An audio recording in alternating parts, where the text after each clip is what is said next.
नमस्कार दोस्तों, आपका मेरे चैनल करंट अफेयर में स्वागत है। देश दुनिया की नई नई घटनाओं से परिचित कराना ही मेरा उद्देश्य है। आज हम एक बहुत ही महत्वपूर्ण टॉपिक पर बात करने वाले हैं। इस बात में कोई दो राय नहीं है कि भारत सभी देशों के साथ प्रेम व सौहार्द की भावना रखता है। इसके बहुत से उदाहरण हमें समय समय पर देखने के लिए मिलते हैं। जैसे टर्की में भूकंप जब आया था तो भारतीयों ने वहां बढ़ चढ़कर भाग लिया था और एक अपना ऑपरेशन दोस्त चलाकर लोगों की जान बचाने का काम किया था, जिसके अंतर्गत टर्की में मलबे में दबे लोगों को बाहर निकालने का कार्य किया गया था। उनके जान माल के बचाव के लिए भारत से डिजास्टर मैनेजमेंट की टीम भेजी गई। हाल ही में जब सूडान में गृह युद्ध जैसी स्थिति उत्पन्न हो गई थी तो वहां भी भारतीयों ने फ्रांस के नागरिकों को बचाने के लिए भरसक प्रयास किया था।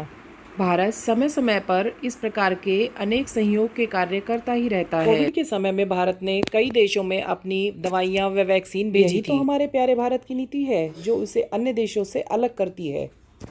लेकिन अब की बार जो मदद की है वह की है चाइना की, जिसके साथ हमारे बॉर्डर पर बहुत ज़्यादा डिस्प्यूट रहते हैं। जी हाँ, चाइना।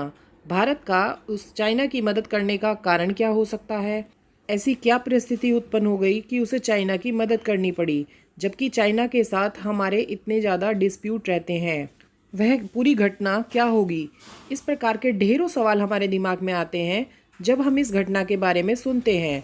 तो अपने सभी सवालों का जवाब जानने के लिए मेरी वीडियो को अंत तक देखना ना भूलें। अपनी वीडियो को शुरू करने से पहले हम बढ़ते हैं आज के सवाल की तरफ। हमारा आज का सवाल है, रशिया और यूक्रेन युद्ध के बाद पीएम मोदी पहली बार यूक्रेन के प्रेसिडेंट जेलेंस्की से मिलने वाले हैं। आप सबको बताना है कि वह किस देश में यूक्रेन के प्रेसिडेंट से मिलने वाले हैं। जिनको इस उत्तर की जानकारी है वह अपना उत्तर मुझे कमेंट बॉक्स में लिख सकते हैं और जिनको इस उत्तर की जानकारी नहीं है वह वीडियो के अंत का इंतजार कर सकते हैं। तो अब चलो शुरू करते हैं आज का टॉपिक। हमारे आज के टॉपिक में जानने के लिए बहुत कुछ है। चलो शुरू करते हैं जल्दी से आज का टॉपिक। हमारे आज के टॉपिक में यह बताया था कि भारत द्वारा चाइना की हेल्प की गई है। अब पूरी घटना क्या है, चलो इसे विस्तार से देखते हैं। भारत द्वारा चाइना की डायरेक्ट मदद नहीं की गई है, लेकिन मानवता के नाते उन मछुआरों की मदद की गई है जो मछली पकड़ने के लिए आए थे और वहां पानी में डूब गए थे। तो चलो अब घटना को विस्तार से जानते हैं। चाइना के कुछ मछुआरे इंडियन ओशियन में मछली पकड़ने के लिए आए हुए थे। अचानक ही तेज वेव आ जाने के कारण उनकी बोट पलट गई और बहुत सारे मछुआरे हिंद महासागर में फंस गए थे। उन मछुआरों के बचाव का कार्य भारतीय नौसेना द्वारा किया गया। अब प्रश्न यहाँ पर यह बनता है कि चाइना के मछुआरे इंडियन ओशियन में करने के लिए क्या आए थे? तो उनका उद्देश्य यहाँ पर मछली पकड़ने का था, लेकिन अचानक ही जो मौसम में चेंज आया तो उसकी वजह से उनकी शिप लू पेंग यांग U028 हिंद महासागर में डूब गई। वे इंडियन ओशियन में फंस गए। चाइना इस प्रकार की इलीगल फिशिंग टाइम टाइम पर करता ही रहता है, क्योंकि उनके यहाँ पर मछलियों का इतनी ज़्यादा खपत है कि मछलियाँ ख़त्म हो जाती हैं। चाइना के जो मछुआरे हैं वे Chile, Peru, Indonesia, Australia, Philippines, तो वह अपने पड़ोसी देश के आसपास के जो समुद्र हैं वहाँ से मछलियाँ पकड़ते हैं। इस प्रकार की इलीगल फिशिंग के लिए वह काफ़ी समय से चर्चा में भी रहा है। अब की बार वे मछली पकड़ते हुए उस स्थान पर आ गए थे जिसे डाइगिया ग्रेशिया नाम से जाना जाता है, जहाँ पर अमेरिका का मिलिट्री बेस है। इस मिलिट्री बेस के पास आने का उनका कुछ भी उद्देश्य हो सकता हो वह वहां पर जासूसी करने आए हैं। एक निकट भविष्य के लिए बहुत बड़ी चेतावनी है। इस प्रकार वह जब आते रहते हैं मछुआरे तो वह किसी भी देश में जासूसी के लिए भी भेज सकता है। चाइना के मछुआरे जब भी चलते हैं तो वह पूरे झुंड में चलते हैं। इस झुंड को अरमाडा के नाम से जाना जाता है। दूर से इन्हें देखा जाए तो ऐसे लगता है कि जैसे कोई आक्रमण करने आ रहा है। और इन मछुआरों की ऐसी नीति है कि अगर किसी की नाव डूब जाती है तो उसे वह वहां छोड़कर भाग जाते हैं। उनका कोई बचाव का काम नहीं करते, ना ही उसकी अपने साथी को बचाने की कोशिश नहीं करते हैं ये लोग। बस उसे उसी स्थिति में छोड़कर चले जाते हैं। तो अब की बार भी ऐसा ही हुआ है। 39 मछुआरे हिंद महासागर में आ गए थे। जब उनकी बोट डूब गई तो बाकी के जो मछुआरे थे वो अपनी बोट लेकर वापस भाग गए हैं। अपने साथी मछुआरों की मदद के लिए उन्होंने कुछ नहीं किया, वो उन्हें उसी स्थिति में छोड़कर भाग गए। ऐसे में इंडियन नेवी ने हेल्प की है। 2 मछुआरे मिल गए हैं लेकिन वे मर चुके हैं। अभी बाकी की तलाश जारी है। ऐसा नहीं है कि मछुआरों की मदद करने वाला भारत अकेला देश है, और देश भी इसकी मदद में लगे हुए हैं, क्योंकि जो मरने वाले मछुआरे हैं उनमें 17 इंडोनेशियन हैं, 17 चाइनीज़ हैं, 5 फिलीपींस के हैं। और आप कहोगे कि चाइना में वो लोग करने के लिए क्या गए थे, तो चाइना में ये लोग लेबर के रूप में चले जाते हैं। जब चाइना में लेबर की कमी पड़ती है तो इंडोनेशिया, फिलीपींस के आसपास के जो देशों वाले लोग हैं वो वहाँ लेबर के लिए चले जाते हैं। लेकिन फिर भी जो शिप डूबी है वो तो चाइना की ही है। इसके लिए चाइना को भारत का धन्यवाद देना चाहिए कि उनके द्वारा मछुआरों की जान बचाई जा रही है। चाइना के राष्ट्रपति शी जिनपिंग ने भारतीय नेवी को उनके कार्य की सराहना करते हुए धन्यवाद भी दिया है। चाइना के मछुआरों के स्थान पर भारतीयों के मछुआरे होते तो शायद चाइना मदद नहीं करता, क्योंकि चाइना में मानवता देखने को बहुत कम मिलती है। चाइना के लोग भारत की तरह मानवता नहीं दिखाते हैं।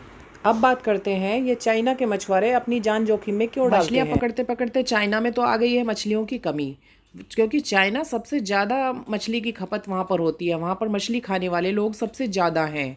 इन मछुआरों की सबसे ज़्यादा दिक्कत यही है कि मछलियाँ पकड़ते पकड़ते काफ़ी दूर तक आ जाते हैं और जो इनकी नाव है वो काफ़ी पुरानी कंडीशन में है, और जब इतनी दूर आ जाएंगे तो उससे डैमेज होने का खतरा ज़्यादा बढ़ जाता है। ये मछुआरे मुसीबत में फंस जाते हैं, और जैसे ही एक मछुआरा मुसीबत में फंस गया तो दूसरे मछुआरे मानवता को छोड़कर उन्हें छोड़कर भाग जाते हैं। इसमें उनकी कोई गलती नहीं है, क्योंकि ऐसा करना चाइना के लिए कोई नया काम नहीं है। और अपने यहाँ इन्होंने मछलियाँ पकड़ पकड़ कर दी हैं समुद्र से पूरी खत्म। वहाँ मछलियाँ ना के बराबर रह गई हैं।